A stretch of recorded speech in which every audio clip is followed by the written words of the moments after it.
answer to searches. The other one?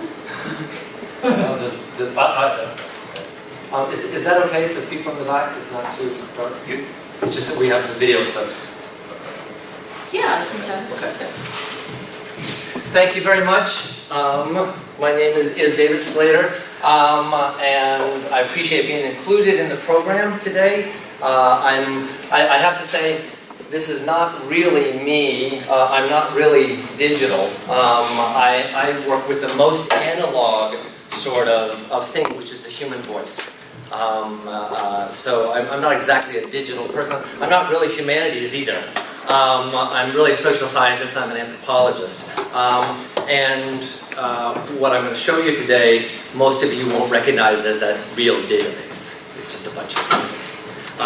But as I said, some of us are friends of Bettina, so we get included into the program.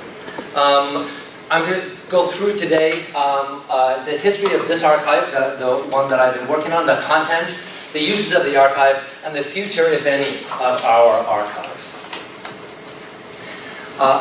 Basically, our archive is composed of video, oral, narrative interviews of people in the affected areas up through Tohoku. It didn't actually, as you'll see, the history is such that you kind of see, because of the history, how our project ended up in kind of, if we had to do it again, we would have thought it through differently. But the archive that we have today is really an afterthought. It's an afterthought of collecting all of that is, collecting that which is left over after our other activities, which is mostly volunteering.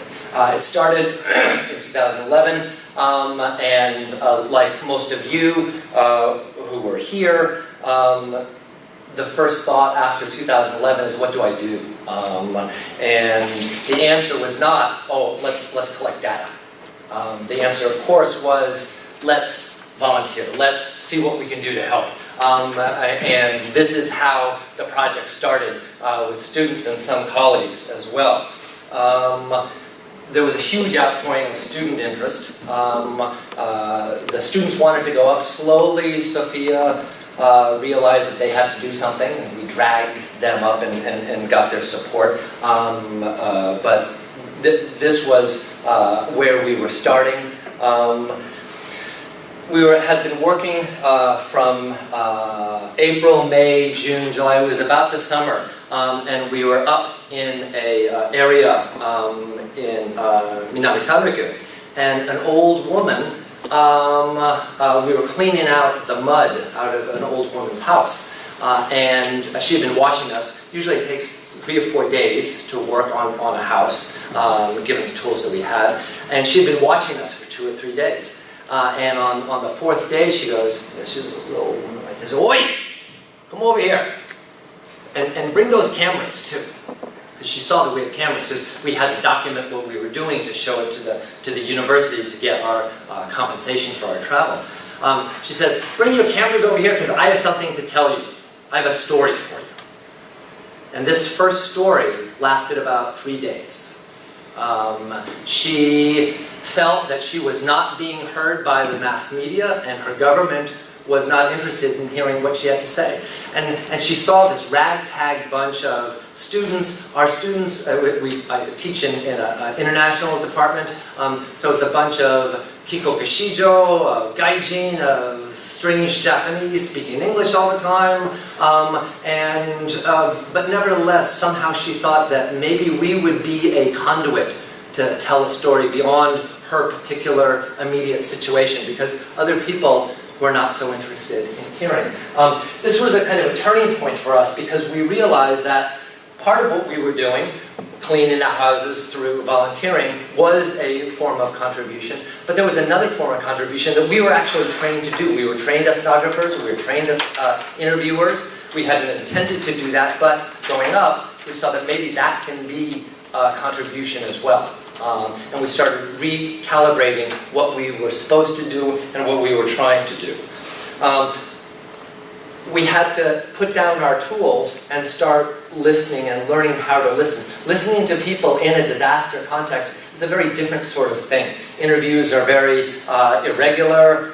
The place, the time, everything is not the controlled context that we have been trained for.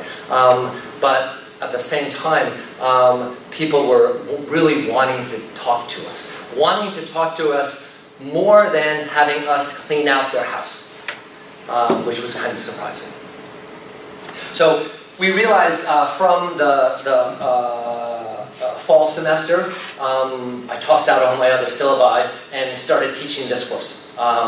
And this was going to have to be another kind of course, a course that was learning how to listen to the people's stories while we were going up there. This kind of came to be known by us as nama no koe, what they wanted to tell. This is an unusual situation. It's not just practice, but research as well. It's not just research, but service as well to the community. It's doing academic scholarly work while you're doing volunteer work, and this is hard to come by. At some of your universities, the service learning programs might be more developed. At ours, it's very undeveloped.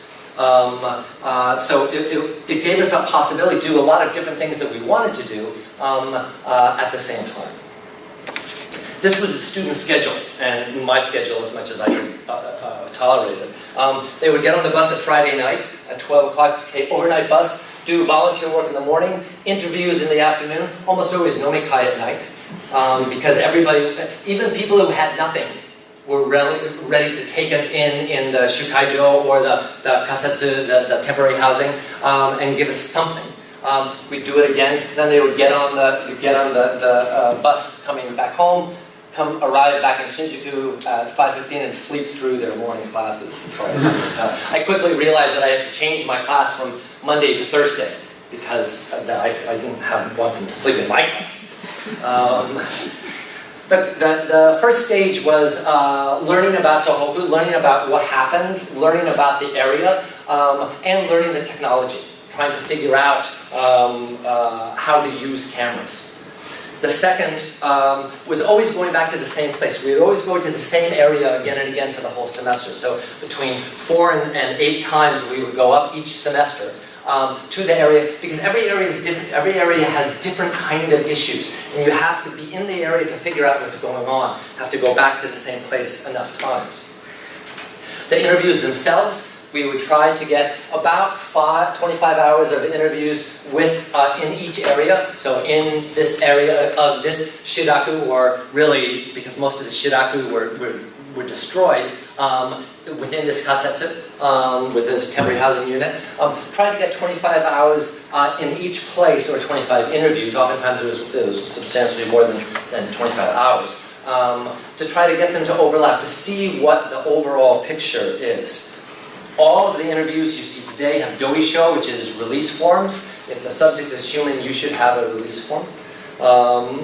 After they would come back with the interview, they would transcribe all the interview into Japanese, which was a long process, especially for some of my kikoku shijo.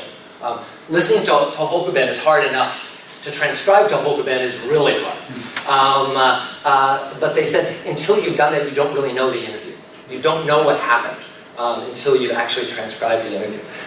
From there, we went and did coding, thematic coding, to figure out where the echoes are. And then we do indexing across different interviews within the same community to figure out who was talking about the same things in different ways.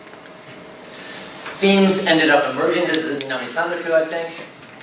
Yeah, and these kinds of things were the things that people were all concerned about. Obviously, each individual interview is different, but we were also trying to figure out the overlap.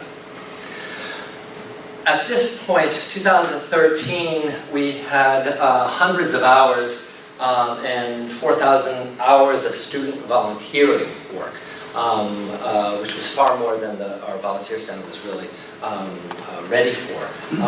But the question came up, where are we going to go at that point? This was a very interesting and unique time. This was a time when we had a national crisis that students could see that they could contribute in a national kind of way. They wanted to spend this time to do this transcription and go up all those times. It's different from most of, of course our students are like that, but I've seen some students just sitting K-tie and sleeping in their classes. I'm sure ours aren't like that. But somehow, suddenly, they wanted to do this work, and this was a very exciting time. Let me show you one of the interviews, one of the early interviews in this is just a clip from Rikuzen Takata. He was the last man standing, which meant he was the head of the shiraku, what was left of the shiraku. He said, because I was the oldest male who didn't die. And by default, he becomes the head of the shiraku. Let's just listen to him. He's talking about senseis and Tokyo senseis. 正直いろんな大学の先生からいろんな企業の先生から陸前高田先生の原価があるっていうのを市の方がいっぱいもらってるんだけど、その人たちは陸前高田市民のことをどれくらい分かって言ってるのかなっていうのは非常に疑問で、陸前高田市に数字上記録上こういう作業があったっていうのは分かってるはずなんだけど、で市民はその中で何が好きで、なぜ陸前高田からここまで津波にやられても離れようとしないのか、それを考えて企画を上げた大学企業もどれくらいあるのかなっていうと、正直俺何件か見せてもらってるんだけど、正直疑問で。So at this point, he's talking about professors who are not here and pushing back a little bit against them. Because at that point in 2011, it was just flooded with people coming up and telling the locals how to handle their situation.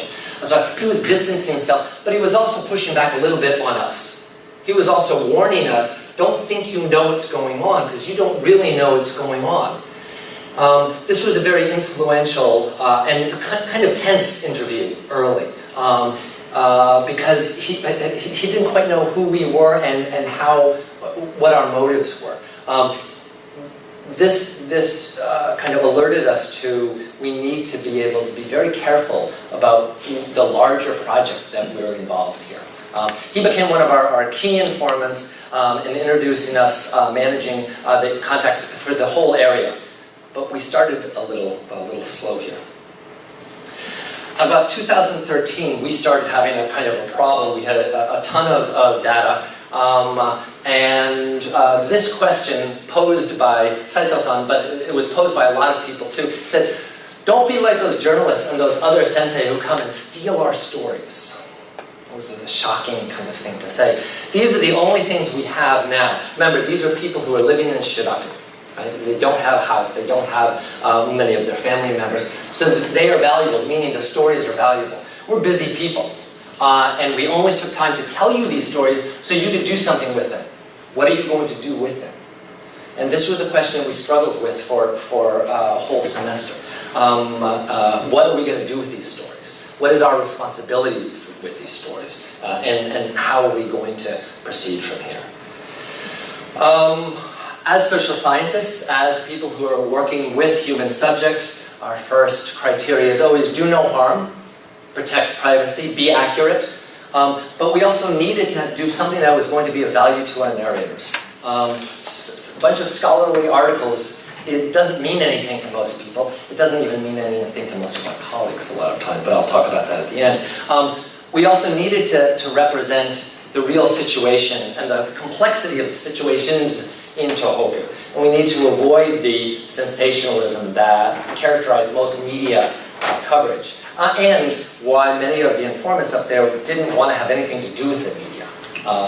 On the other hand, we needed to make something that would be kind of cool, that people would look at. If it's just a format that was ugly and not user-friendly, no one would use it. So we were kind of caught between.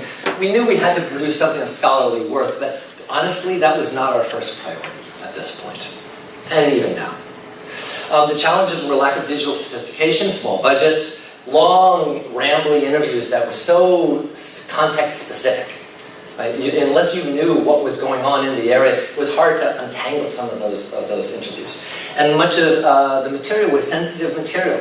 People would say things to us that afterwards they were kind of feeling a little bit uneasy or didn't know what to do. And already by 2013, interest was dwindling. So we were trying to figure out what to do.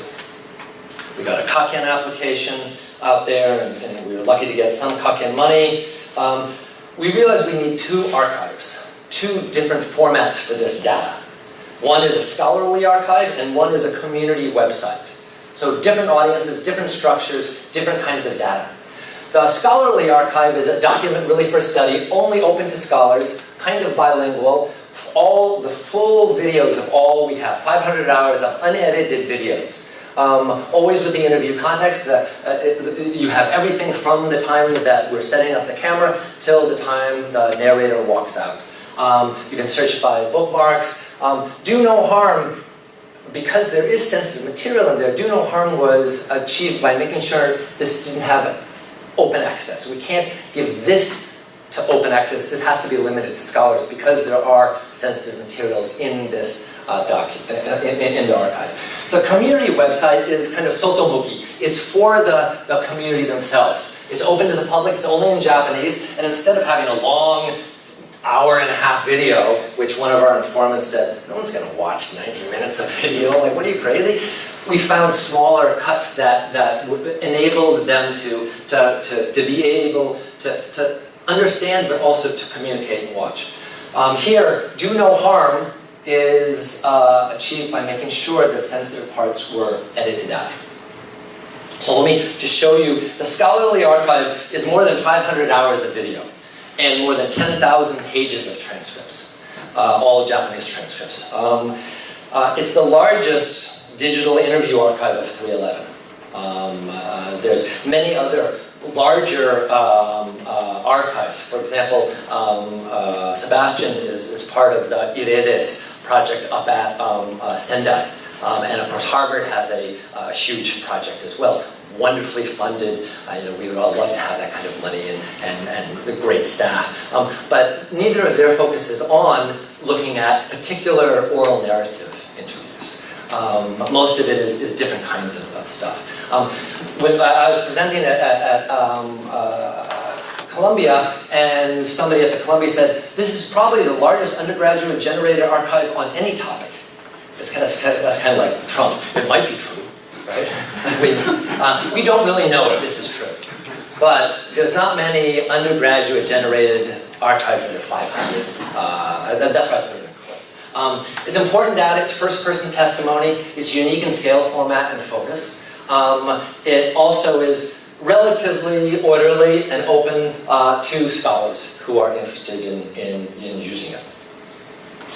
I've used it in undergraduate and graduate classes on many of these different topics. A number of PhD students and sometimes other scholars have come and used this database. We've produced some scholarly articles, mostly with joint publications with the students themselves, but haven't been as active there. But it's a scholarly work and very much in progress. It's not online. The full scholarly project is not online. There's no interface. It's low functionality.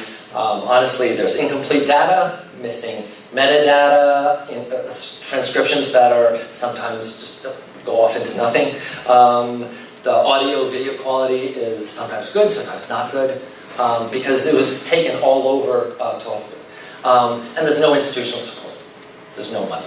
I've tried a number of times to entice Sophia to get involved, and they go, oh yeah, that sounds really good. And that was it. So there's some challenges there.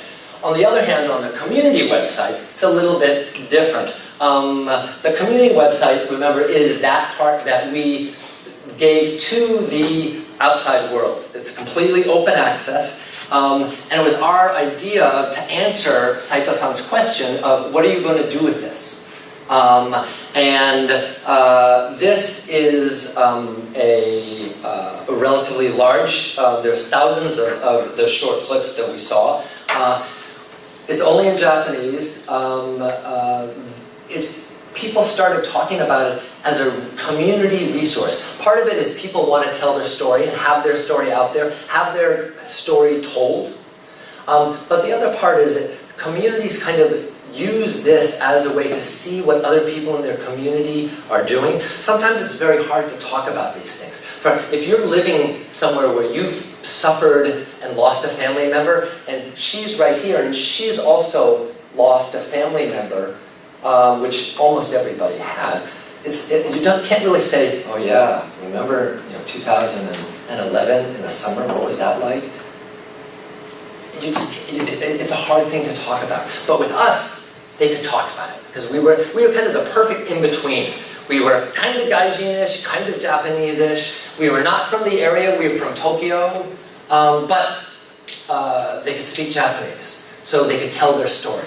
So we were useful in that particular kind of way. But this particular archive is designed really not scholarly purpose, but to let people have a say and see what other people are thinking about. The hardest part, when we would edit the short clips, then we would go back to the narrators and say, do you want to use this clip? Do you want to use this clip? Right? Hugely, in retrospect, it was probably a mistake, because it's so time consuming.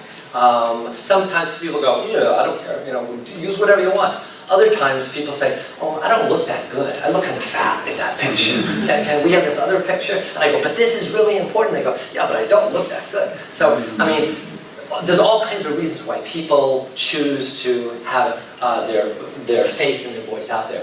But of this, we almost never, ever got anybody who said they didn't want to be on the archive, on the open community website. Almost everybody. Really 99.9%. A few people after the fact looked at it and said, what I said in 2011, now in 2013, I don't feel that way anymore. Please take it down. And we did. We don't own any of this data. All of this data, we signed a doisho that says, we ask you for the permission to use this as long as you let us. And if they change their mind, we cut it off. We change their mind again, we put it back on, which we've done. But it's not that we own this, we're just renting it. We're being allowed by them to use it for the time being. Which makes it a little bit of instability. But, so here's the site. As you can see, this is not cool. It's got a cool, sticky website. These are some of the communities that we were working on. These are some of the thematic tags. You can click on the tags and go into all of the short clips that are listed as community, or you can go through the communities themselves. This is Otsuchi, I think. Yeah. So once you click on each of these people, then there'll be 3 or 4 or 5 clips from them with the Japanese transcription after it.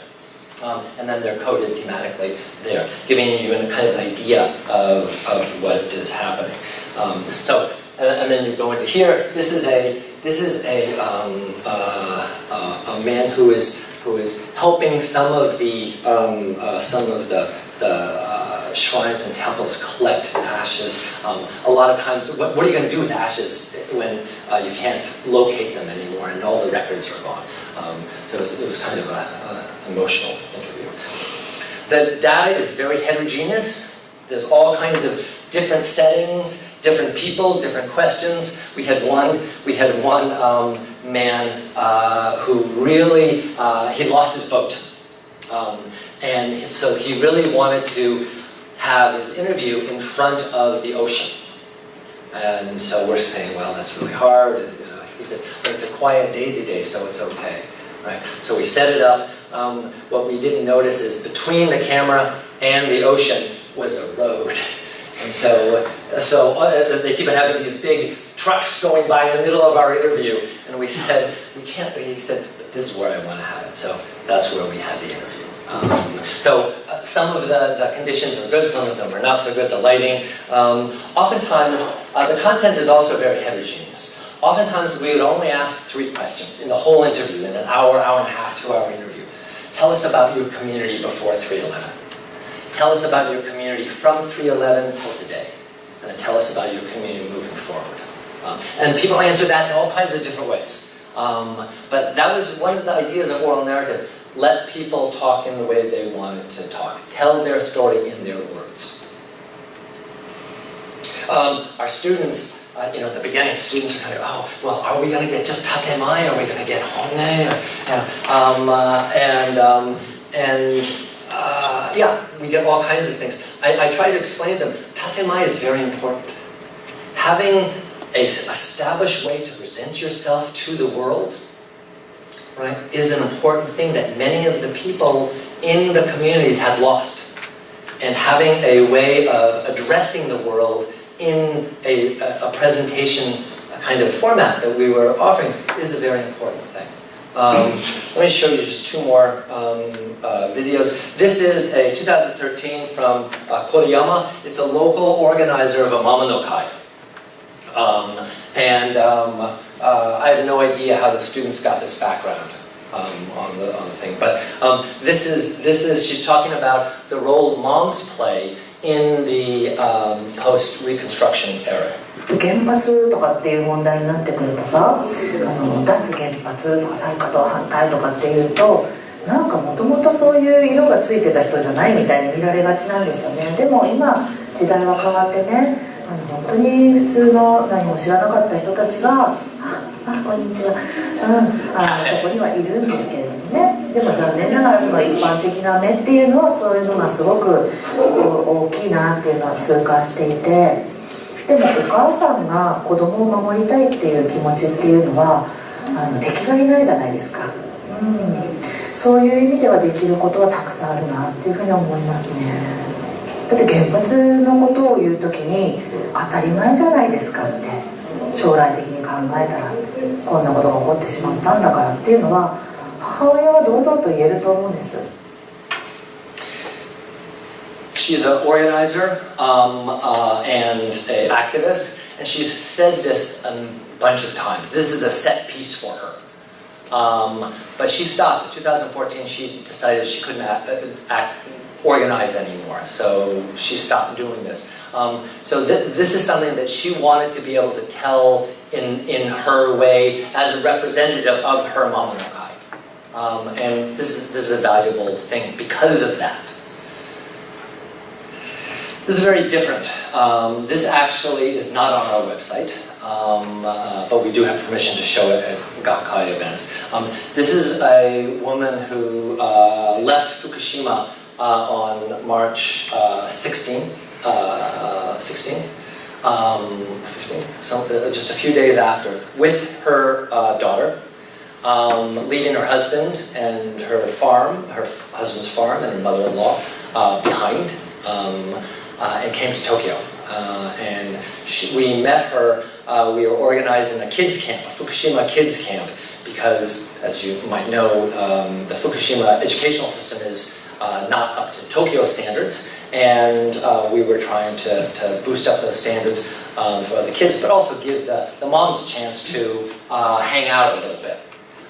But the moms didn't know each other, and they had never told their story. She came down to Tokyo in order not to be noticed. She came down to Tokyo and didn't tell anyone she was from Fukushima. She got rid of her Tohoku accent, and this is one of the 4 or 5 oshare hats that she had.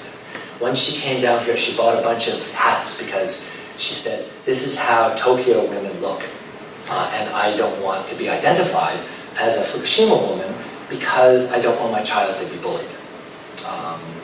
And this is her story. You can hear it's a little less, the sound is a little less good. 同学の件で言うと、私と同じ保育園のママさんとかには、あまりなんか自分から今までみたいな積極性が出ないんです。なんだ、でも自分が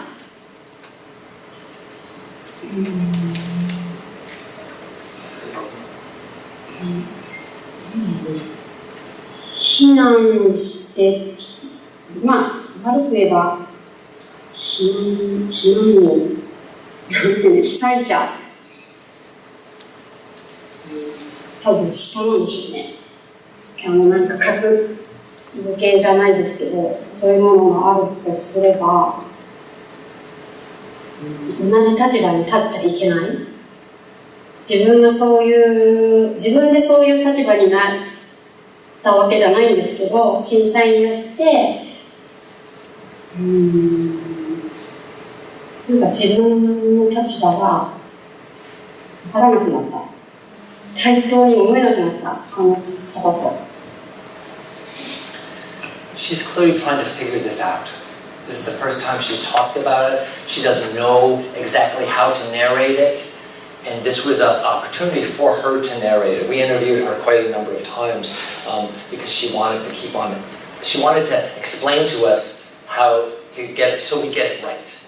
Because she didn't know how she was feeling. So the community website, in conclusion, it's only in Japanese. Many of our narrators have reported back to us that they've enjoyed seeing themselves. Now, we have 80,000 views. Now, that's rock star numbers in the world of oral narrative archives. Your average Petrick on YouTube gets 6,542. So we're way better than the average Petrick. Although, as one of my students pointed out to me, not exactly rock star numbers, right? It's not big numbers according. Gundam Style had 1 billion. Aisuru on its first day had 1 million, right? So I'm humbled by these numbers. Same problems. Community website has no institutional support, sustainability. It's a Dasai interface. It's not cool. It wasn't really cool when you made it, actually. There's some deadlift links and hits are decreasing. Nevertheless, the average view of an academic article that we've all written is somewhere between 31 and 800. I've had all kinds of different view, kind of understanding this. So this is a paradox of the archive. It takes a lot of scholarly training to put it together. It reaches out beyond the narrowly confined academia audience. It'll be way more influential than probably your most influential article that we liked so much. It's a labor of love. It won't get you tenure so far. In fact, I think it might even hurt your tenure. So unless you're old and full professor, you might not want to do this. In the future, we started using the same format on different topics. One is on the anti-nuclear activist, the Hangenbatsu. We did a youth movement and also Moms Against War. We now are doing takidashi over the church here and interviewing the homeless men. Amazingly, there's almost no archive of homeless men in Japan. So these 150 hours is already one of the largest. Our new project, as Bettina mentioned, is on refugees. These are much more complicated. These are people who are coming into Japan and trying to get asylum, and we're listening to their stories, but it's a much more delicate thing in some ways. So thank you very much.